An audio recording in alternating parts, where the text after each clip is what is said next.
Hello, uh very good morning to all of you. I hope you all are fine. देखिए, कल हमने chapter में क्या पढ़ा था? हमने पढ़ा था कॉजेज़ ऑफ डिजीज़ेस। ठीक है, क्या डिज़ीज़ के क्या कॉज होते हैं जिसकी वजह से, मतलब क्या रीज़न है जिसकी वजह से हम बीमार हो जाते हैं और हमें बीमारियां हो जाती हैं। तो हमने ये सारा पार्ट पढ़ लिया था कि कॉज ऑफ डिजीज़ेस क्या क्या होती हैं। ठीक है, उसके बाद हमने पढ़ा था infectious disease and non infectious disease.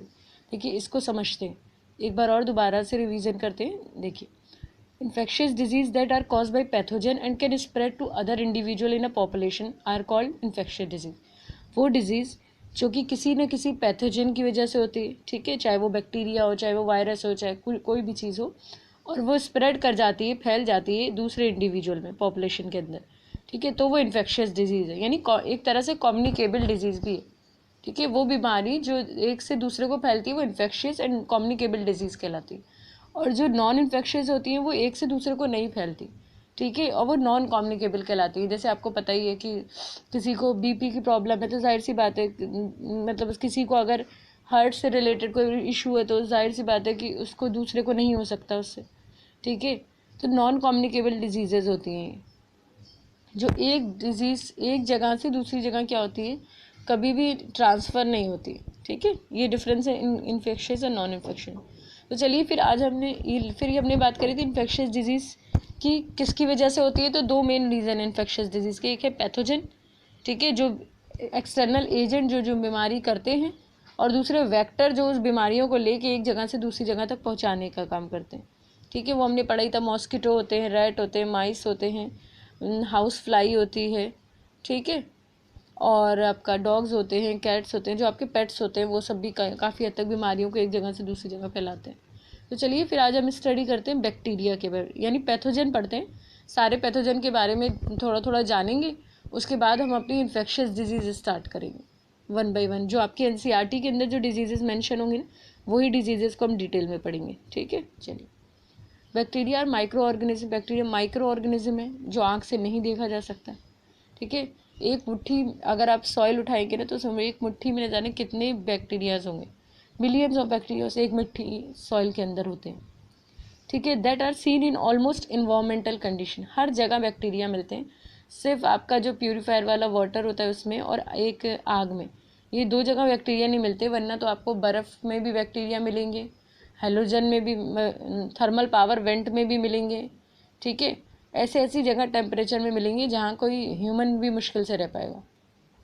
मतलब बैक्टीरिया की कंडीशन इतनी ज़्यादा वैसी है कि वो हर कंडीशन में सर्वाइव कर लेते। ठीक है, not all bacteria are harmful to pathogens. हर बैक्टीरिया हार्मफुल हो ये ज़रूरी नहीं है।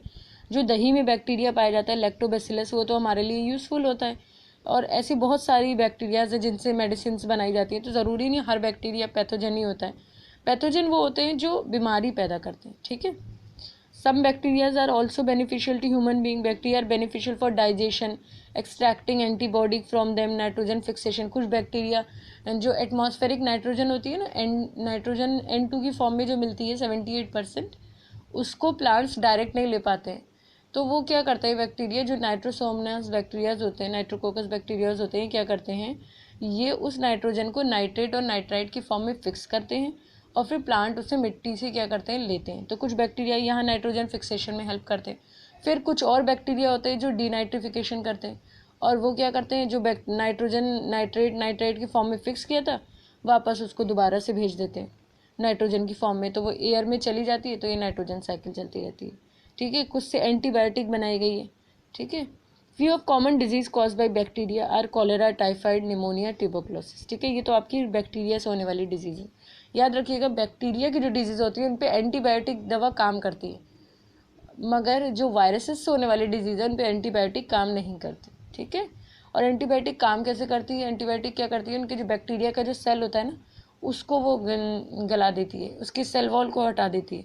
और उसके बाद क्या होता है कि जो मेम्ब्रेन है ना, मतलब उसकी जो प्लाज्मा मेम्ब्रेन होती है, बेसिकली उसको हटाती है और सेल का सारा जेनेटिक मटेरियल बह जाता है। देखिए ये डायग्राम, ये आपका माइक्रोस्कोप से लिया गया होगा। देखिए ये है आपके बैक्टीरिया, इस तरह के दिखते हैं बैक्टीरिया, नॉर्मल आइज से तो दिखते ही नहीं है। चलिए बात करते हैं वायरस के बारे में। वायरस तो बड़ी भारी मुसीबत है भाई, देख नहीं रहे? कोविड-19 क्या है, का पॉजिटिव एजेंट क्या है? वायरस ही तो है। वायरस एक micro organism, virus is a micro organism that is always pathogenic in nature. ज़्यादा मोस्टली वायरसेस को कहा जाता है वो पैथोजेनिक होते हैं, नुकसानदायक ही होते हैं। देखिए वायरस में और बैक्टीरिया में डिफरेंस है। कैसे? बैक्टीरिया जो है उस पर सेल है, मगर वायरस के पास कोई सेल नहीं होती है, ठीक है। उसके पास सिर्फ अपना एक जेनेटिक मटेरियल होता है और प्रोटीन की बॉडी होती है। वो क्या करता है, वो दूसरों को ढूंढ रहा होता है कि जो भी ऑर्गेनिज्म मिलेगा वो उसके सेल के ऊपर कब्जा कर लेता है, क्योंकि इसके पास खुद का सेल तो होता नहीं है, ठीक है। डिस्ट्रॉय द होस्ट सेल, ये क्या करता है, सबसे पहले तो इसके पास कुछ भी मशीनरी नहीं है अपने आप को बढ़ाने के लिए, तो ये क्या करता है, सेल के ऊपर कब्जा कर लेता है। और जब सेल के ऊपर कब्जा करता है ना, तो उस सेल का जो न्यूक्लियस होता है उसके अंदर क्या करता है, ये अपना जेनेटिक मटेरियल डाल देता है और सेल को पता भी नहीं चलता कि वो अपने सेल को मल्टीप्लाई कर रहा है कि वायरस को मल्टीप्लाई कर रहा है। और ये वायरसेस को मल्टीप्लाई करता रहता है और क्वांटिटी बढ़ा लेता है। देखिए कोई भी बीमारी हमें ऐसे नहीं होती कि एक वायरस हमारी बॉडी में घुस गया और बस हम बीमार हो गए, नहीं। ये एक बैक्टीरिया घुस गया, नहीं, हम इतने बड़े लंबे चौड़े हम ऐसे कैसे बीमार हो सकते। हर बीमारी का एक इंक्यूबेशन पीरियड होता है। इंक्यूबेशन पीरियड का मतलब होता है, आपने कुछ खाया, मान लीजिए आपने गोलगप्पे खाए या कुछ भी XYZ खाया और वो आपको 3 दिन बाद आप बीमार हो गए, तो अब आप सोचें कि मैंने कल तो ये खाया था, मगर जो आपने बाहर की चीज़ खाई उससे जो बैक्टीरिया ने एंटर करा, वो बैक्टीरिया अकेले थोड़ी ना आपका कुछ बिगाड़ सकता है। पहले वो अपने संबंधियों को और सबको तो पैदा कर ले, वो रेप्लिकेट करेगा, मल्टीप्लाई करेगा, इतना क्वांटिटी में बैक्टीरिया को बॉडी में बनाएगा जो नुकसान करना स्टार्ट करेंगे। वरना एक बैक्टीरिया क्या कर लेगा, कुछ नहीं, ठीक है। इसी तरह वायरस है, वायरस क्या करेगा, अपने आप को पहले कॉपी बनाएगा। अच्छा, वायरस के साथ सबसे बड़ी प्रॉब्लम क्या है कि वायरस ना लिविंग और नॉन लिविंग की बीच की कड़ी है। अब ये क्या होता है, लिविंग और नॉन लिविंग के बीच की कड़ी, मतलब अगर ये ज़मीन में पड़ा है तो ये नॉन लिविंग है, मर गया ये, मतलब लिविंग नहीं है ये, ठीक है, एक तरह से। मगर हवा चली और आपकी नाक के अंदर एंटर कर गया एयर के साथ, तो ये लिविंग हो जाएगा। तो इसीलिए तो वायरस से सबसे ज़्यादा खतरा है। आज कोविड-19 क्यों नहीं ख़त्म हो पा रहा है, क्योंकि इसलिए उसको कंट्रोल करने में इतना टाइम क्यों लग रहा है, क्योंकि कहीं ना कहीं किसी ना किसी जगह पे वो क्या होता है, पड़ा होता है। मान लीजिए आपने कहीं कहीं कोई पेशेंट आया, उसने कोई टैप को उसने नल के पानी को चलाया या फिर कहीं दीवार पे उसने हाथ लगाया, वहाँ वायरसेस लग गए। अब कोई दूसरा इंसान अगर वहाँ हाथ लगा देगा, उसके बाद अपनी नाक को छू लेगा, तो वायरसेस ट्रांसमिट हो जाएंगे उसकी बॉडी के अंदर। तो क्यों, क्योंकि वो वहाँ जिंदा रहेंगे, ठीक है। वायरस जो है वो वहाँ जिंदा रहेंगे। वायरस को डिस्कवर इवनॉस्की ने किया था, आई थिंक तो इवनॉस्की ने किया था। तो बेसिकली क्या है कि उन्होंने सबसे पहले टोबैको मोज़ेक वायरस किया था। और टोबैको मोज़ेक वायरस को उन्होंने क्या किया था कि उन्होंने देखा था कि तंबाकू के जो पत्ते हैं ना, उस पर काम करने वाले लोग ही बीमार हो रहे हैं। तो उन्होंने सोचा था कि ज़रूर कुछ तंबाकू में, तो फिर उस पत्ती को क्या करा, उन्होंने निचोड़ कर उसका जूस निकाल के रख लिया। फिर थोड़े दिनों बाद एक हेल्दी प्लांट की पत्ती भी डाला, तो देखा वो बीमार हो गए, मतलब वो पत्ती खराब हो गई, पेड़ खराब हो गया। तो उन्होंने सोचा कि ज़रूर ये कई सालों तक जिंदा रहता है। तो वायरस बहुत इसीलिए ज़्यादा मतलब वो रखते हैं, ख़तरनाक है, क्योंकि वो हर किसी चीज़ पे ज़िंदा रहते हैं।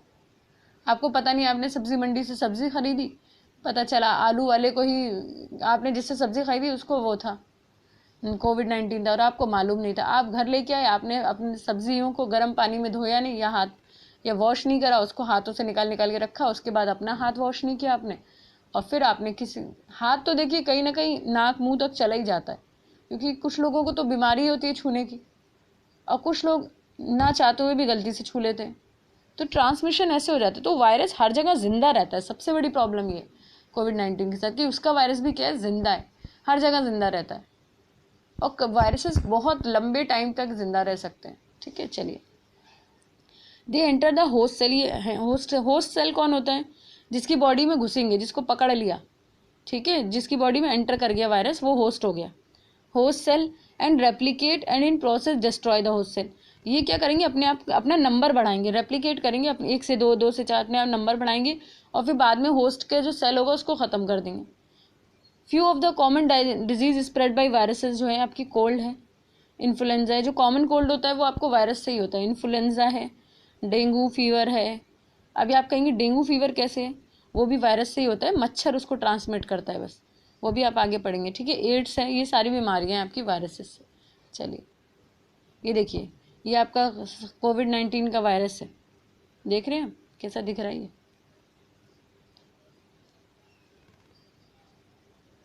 उसके बाद ठीक है, चलिए तो आज इतना ही कंप्लीट करते हैं, और कल हम पढ़ेंगे फंजाई एंड उससे रिलेटेड बीमारियों के बारे में कि कौन कौन सी फंजाई क्या होता है। सबसे पहले मेरा मानना है सबसे पहले हम समझ लें बैक्टीरिया क्या होता है, वायरस क्या होता है, ठीक है, फंजाई क्या होती है, रिंग वॉर्म्स क्या होते हैं, फिर हम उनसे रिलेटेड डिजीज़ के बारे में स्टडी करें तो हमें ज़्यादा बेटर समझ में आएगा। आई होप अगर आपको मेरा लेक्चर पसंद आए तो, और मैं लास्ट में एक लेक्चर आप लोग के लिए कोविड-19 के ऊपर भी पूरा बनाऊंगी ताकि बच्चों को उसके बारे में भी अच्छी तरह से नॉलेज है। ठीक है, तो चलिए फिर अगर आपको मेरा लेक्चर पसंद आए तो please like share and subscribe करिएगा। Thank you.